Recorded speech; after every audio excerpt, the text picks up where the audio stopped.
స్వచ్ఛదనం పచ్చదనంలో భాగంగా సిద్దిపేట జిల్లా Dubbaka police station ఆవరణలో పోలీసులు మొక్కలు నాటారు. రాష్ట్ర ప్రభుత్వ ఆదేశాల ప్రకారం సిద్దిపేట పోలీస్ కమిషనర్ అనురాధ సూచనల మేరకు పోలీస్ శాఖ ఆధ్వర్యంలో పచ్చదనం పెంపొందించేందుకు స్వచ్ఛదనాన్ని కాపాడేందుకు కృషి చేస్తున్నట్లు దుబ్బాక సర్కిల్ ఇన్స్పెక్టర్ శ్రీనివాస్ తెలిపారు.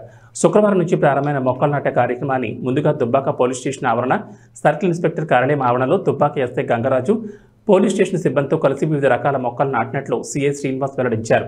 తమ శాఖ ఆధ్వర్యంలో కేవలం పోలీస్ స్టేషన్ ఆవరణలోనే కాకుండా గ్రామాల్లో కూడా యువతతో మొక్కలు నాటించి పచ్చదనం పెంపునకు కృషి చేస్తామని సిఐ శ్రీనివాస్ తెలిపారు. కాగా యువకులు, ప్రజలు తమ పరిసరాలతో పాటు ఇంటి వద్ద చెత్తాచెదారం లేకుండా స్వచ్ఛంగా ఉండేలా చూసుకోవాలన్నారు.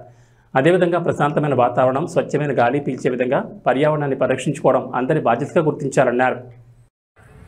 సిద్దిపేట సిపి మేడం ఆదేశాల మేరకు ఈరోజు దుబ్బాక మండలంలో ఈ పోలీస్ ఆధ్వర్యంలో ఈ స్వచ్ఛదనం పచ్చదనం ప్రోగ్రాంలో భాగంగా ఈ పోలీస్ స్టేషన్ ప్రెమిసెస్లో ఈ మొక్కలు నాటడం జరిగింది. ఈ 5 రోజుల ప్రోగ్రాంలో భాగంగా ఇతర గ్రామాల్లో కూడా మాకిచ్చిన టార్గెట్ ప్రకారం అన్ని ప్లేసుల్లో మొక్కలు నాటడం జరిగింది. పబ్లిక్ కూడా తమ వంతు బాధ్యతగా ప్రతి ఒక్కరూ మొక్కలు నాటాలని కోరుకుంటున్నాం.